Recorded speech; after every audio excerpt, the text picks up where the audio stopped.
কাতি বিহু আমাৰ জাতীয় জীৱনৰ প্ৰাণৰ উৎসৱ। আহিনৰ শেষ দিনটো আমাৰ লোক সমাজে আলোকৰ উৎসৱ হিচাপে বুৰঞ্জীয়ে ঢুকি নোপোৱা দিনৰে পৰা পালন কৰি আহিছে। এই বিহুৰ সৈতে সাঙুৰ খাই আছে আমাৰ জাতীয় কৃষ্টি আৰু সংস্কৃতি। অসমীয়া জনজীৱনত কাতি বিহুৰ প্ৰচলিত লোকাচাৰসমূহে এক সুকীয়া মৰ্যাদা প্ৰদান কৰি আহিছে। কৃষিজীৱী জনতাই কাতি বিহুকো ৰঙালী আৰু ভোগালী বিহুৰ দৰে মৰম আৰু চেনেহৰ উমেৰে সাৱটি লৈছে।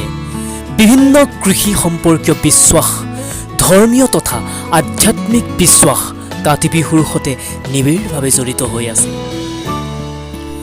অসমীয়া ৰাইজে কাতি বিহু ভোগ আৰু আনন্দৰ বিপৰীতে সীমিত ৰূপত অনুস্থুপীয়াকৈ অনাড়ম্বৰভাৱে পালন কৰি আহিছে। এই সময়তে সৰহভাগ খেতিয়কৰ ভঁৰাল উদং হয়, অভাৱ অনাটনে কৃষক ৰাইজক হেঁচি ধৰে। সেয়েহে নিৰানন্দ আৰু হতাশাৰ মাজতো কাতি বিহু প্ৰাচীন কালৰে পৰা কৃষিজীৱী গঞাই শস্যৰ মংগলৰ অৰ্থে বিবিধ নিয়মেৰে পালন কৰি আহিছে। কাতি বিহু উপলক্ষে প্ৰতিঘৰ অসমীয়াই ঘৰ দুৱাৰ আলি পদূলি পৰিষ্কাৰ পৰিচ্ছন্ন কৰি ৰাখে, ঘৰৰ চৌপাশ চিকনাই সুন্দৰ কৰি থয়। লোকবিশ্বাস মতে কাতি বিহুৰ দিনা ঘৰ দুৱাৰ চোতাল পদূলি চাফা হৈ থাকিলেহে শস্যৰ প্ৰতীক লক্ষ্মী দেৱীৰ গৃহস্থৰ ঘৰলৈ আগমন ঘটে।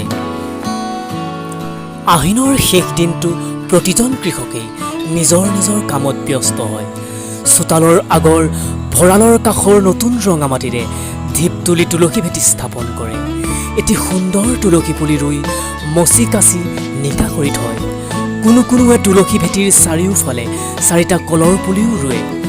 সন্ধিয়া এই তুলসী তলৰ উপৰি গোসাঁই ঘৰ, ভঁৰাল ঘৰ, ধাননি পথাৰ, ঢেঁকীশাল, গোহালি, পঢ়া কোঠা, হাঁহ ছাগলীৰ গঁৰালৰ সন্মুখত মাটিৰ চাকি জ্বলোৱা হয়।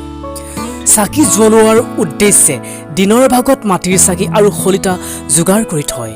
আমাৰ গাঁও অঞ্চলৰ মাটিৰ চাকিৰ সলনি অমিতা ফালি বা ঔটেঙাৰ বকলা ব্যৱহাৰ কৰা দেখা পোৱা যায়।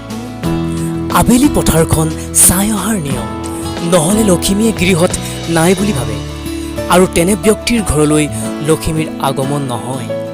ফলত তেনেলোকৰ ঘৰত আকাল হয়, দুখ কষ্ট হয়। সেয়ে ঘৰৰ মূল মহিলাগৰাকীয়ে হাতত কাঁচি লৈ ধান চাবলৈ যায়। 3খন থুৰীয়া তামোল আগলি কলাপাতত আগবঢ়াই ধাননি পথাৰত আয়ে সেৱা লয়। আই লখিমীক গৃহলৈ আমন্ত্ৰণ জনায়।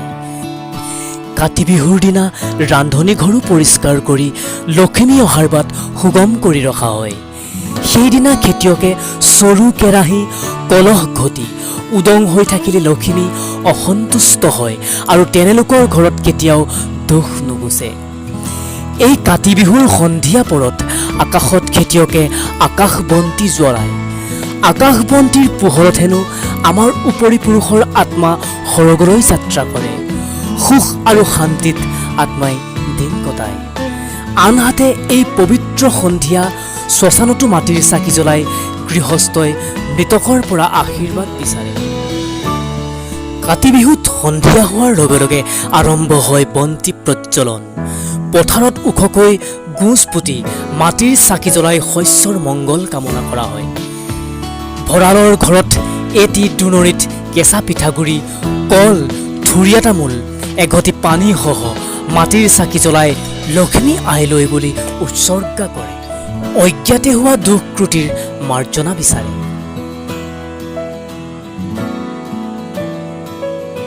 কাতি বিহুৰ আটাইতকৈ মনোৰম আৰু উপভোগ্য অনুষ্ঠানটো হ'ল তুলসী তলৰ গধূলি।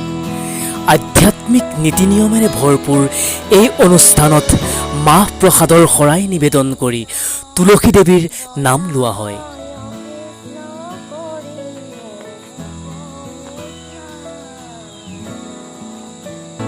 ধূপ ধূনাৰ সুগন্ধি সুবাস বতাহত উপঙি থাকে। চুকে কোণে হৰিনামৰ ধ্বনিৰে আকাশ বতাহ কঁপাই তোলে। ল'ৰাৰেই সেই নামবোৰে এতিয়াও আমনি কৰে। কাতি বিহুৰ মূল উপাদানস্বৰূপ তুলসী গছৰ বৈজ্ঞানিক প্ৰমাণযোগ্য ব্যৱহাৰ মানৱ জীৱনৰ বাবে বৰ উপকাৰী। সাম্প্ৰতিক বিজ্ঞানে তুলসী গছক উপকাৰী উদ্ভিদ বুলি স্বীকৃতি প্ৰদান কৰা বহু আগতেই কৃষিজীৱী লোকে উপকাৰী বুলি গণ্য কৰি আধ্যাত্মিক ভক্তিৰ সমলৰূপে গ্ৰহণ কৰিছিল। সেয়ে তুলসী গছৰ তলত চাকি জ্বলাই আন্তৰিকতাৰে কামনা কৰে অকাল মৃত্যু হৰণং সৰ্বব্যাধি বিনাশনম। বিশ্ব স্বাস্থ্য সংস্থাই তুলসী গছক কাহ আৰু চৰ্দিত উত্তম ঔষধি হিচাপে ব্যৱহাৰ কৰাৰ পৰামৰ্শ দিছে। তুলসীৰ সৈতে অনেক পৌৰাণিক কাহিনীও জড়িত হৈ আছে। আয়ুৰ্বেদত আছে তুলসী য'ত থাকে সেই ঠাইত মহ মাখি আদি থাকিব নোৱাৰে। আৰু শুনা পোৱা যায় যে তুলসী গছ য'ত থাকে তাত বজ্ৰপাতো পৰাৰ আশংকা খুব কম। সেয়ে হয়তো তুলসী গছক এতিয়াও বন্তি জ্বলাই সন্মান যচা হয়। আনহাতে অসমীয়া ৰাইজে তুলসীক লখিমী হিচাপে গণ্য কৰে। এই লখিমী দেৱী সন্তুষ্ট হ'লেই সকলো দুখ দুৰ্দশাৰ পৰা গৃহস্থই পৰিত্ৰাণ পায় বুলি গঞাই বিশ্বাস কৰে। মুঠতে কাতি বিহুক কেন্দ্ৰ কৰি আমাৰ সমাজত যিমানবোৰ পৰম্পৰা প্ৰচলিত হৈ আছে সকলোতে যুক্তিনিষ্ঠতা নিহিত হৈ আছে। কাতিৰ উদং ভৰালে খেতিয়কৰ অৰ্থনৈতিক অৱস্থাও শোচনীয় কৰি তোলে। ফলত মানসিক অৱস্থাও মানুহৰ ভালে নাথাকে। খং ৰাগে আমনি কৰে, অৰ্থনৈতিক কৰ্মৰ প্ৰতিও ইচ্ছা নোহোৱা হয়। সেয়ে হয়তো কোনোবা অতীততে মানুহৰ মন সংযমী আৰু নিৰন্তন কৰি ৰাখিবলৈ কাতি বিহুৰ সতে এনে ধৰ্মীয় নীতি নিয়মবোৰ সমাজ ব্যৱস্থালৈ আহিল। শস্য সুৰক্ষা আৰু নিৰাপত্তাৰ ব্যৱস্থা কৃষক সমাজে যিদৰে কৰি আহিছে সিয়েই হ'ল কাতি বিহুৰ সাম্প্ৰতিক ৰূপ। কঙাল বা অভাৱ অনাটনৰ দিনত এই বিহু উদযাপিত হ'লেও ইয়াৰ প্ৰাসংগিকতা এৰাই চলিব নোৱাৰে। অসমীয়া জাতীয় জীৱনত কাতি বিহুৰ তাৎপৰ্য আন বিহুকেইটাতকৈ কোনো গুণে কম নহয়। জাতীয় জীৱনত কাতি বিহুৰ পৰম্পৰাই অসমীয়া সমাজখনৰ পৰিচয় দাঙি ধৰিছে। ঠাইভেদে এই বিহুৰ সৈতে জড়িত হৈ আছে অনেক লোকাচাৰ, যি আমাৰ সামাজিক সাংস্কৃতিক জীৱন সমৃদ্ধ কৰি তুলিছে। ভিডিঅ'টো চাই কেনে পালে জনাব। যদি এই ভিডিঅ'টো আপোনালোকৰ ভাল লাগিছে তেন্তে লাইক, কমেণ্ট আৰু শ্বেয়াৰ কৰিবলৈ কিন্তু নাপাহৰিব। এই ধৰণৰ ভিডিঅ' যদি আপোনালোকে আগলৈও পাই থাকিব বিচাৰে তেন্তে মোৰ চেনেলটো ছাবস্ক্ৰাইব কৰি দিব আৰু ওচৰতে থকা বেল আইকনটো প্ৰেছ কৰি দিব।